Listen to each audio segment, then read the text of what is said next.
చిత్తూరు జిల్లాలో మామిడి రైతుల సమస్యలపై ఎన్టీవీ కథనానికి అధికారులు స్పందించారు. కలెక్టర్ సుమిత్ కుమార్ జిల్లాలో గుజ్జు పరిశ్రమల యాజమాన్యాలతో సమావేశమయ్యారు.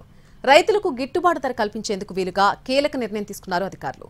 కిలో మామిడికి 12 రూపాయల గిట్టుబాటు ధర చెల్లించాలని మామిడిని కొనుగోలు చేసే కంపెనీల యాజమాన్యాలను ఆదేశించారు కలెక్టర్. చిత్తూరు జిల్లాలో అధిక శాతం తోతాపురి మామిడి సాగవుతోంది. మామిడి గుజ్జును ప్రాసెస్ చేసి విదేశాలకు ఎగుమతి చేయడం ఇక్కడి కంపెనీలకు అలవాటు. అయితే ఈ ఏడాది మామిడి పంటను కొనుగోలు చేసేందుకు కంపెనీల యాజమాన్యాలు ముందుకు రావడం లేదు. వ్యాపారులకు అమ్ముదామంటే రేటు మరీ తగ్గించి అడుగుతున్నారు. దీంతో చిత్తూరు జిల్లాలోని మామిడి రైతులు తీవ్ర ఇబ్బందులు పడుతున్నారు.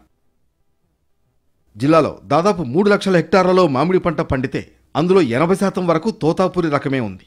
అయితే ఎప్పుడు కూడా ఏప్రిల్ చివరి మాసంలోనూ మే నెల మొదటి వారంలోనూ తెరుచుకునే జ్యూస్ ఫ్యాక్టరీలు జూన్ వచ్చినప్పటికీ తెరుచుకోకపోవడంపై రైతులు ఆందోళన చెందుతున్నారు. దీనివల్ల తమకు గిట్టుబాటు ధర రాదంటూ గత కొన్ని రోజులుగా వాపోతున్నారు కూడా. అంతేకాదు జ్యూస్ ఫ్యాక్టరీలో సిండికేట్గా మారి ధరలను తగ్గించాలనే ఉద్దేశంతోనే ఈ విధంగా చేస్తోందని ఆరోపిస్తున్నారు.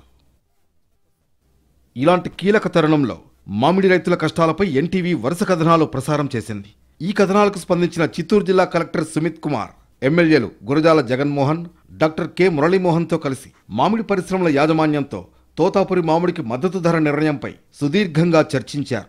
కిలో మామిడి 12 రూపాయల చొప్పున కొనుగోలు చేయాలని పల్ప్ కంపెనీల యజమానులను ఆదేశించారు. మామిడి రైతులు, పల్ప్ పరిశ్రమ యాజమాన్యం ఇద్దరికీ ఎలాంటి ఇబ్బందులు లేకుండా తోతాపురికి మద్దతు ధర టన్నుకు 12,000గా నిర్ణయించడం జరిగిందని, కావున అందరూ దీని ప్రకారమే కొనుగోలు చేయాలని సూచించారు కలెక్టర్. మరోవైపు ప్రస్తుతం 12 రూపాయల మద్దతు ధరతో మామిడి కొనాలని కలెక్టర్ ఆదేశించడంతో రైతుల్లో ఆనందం వ్యక్తమవుతోంది.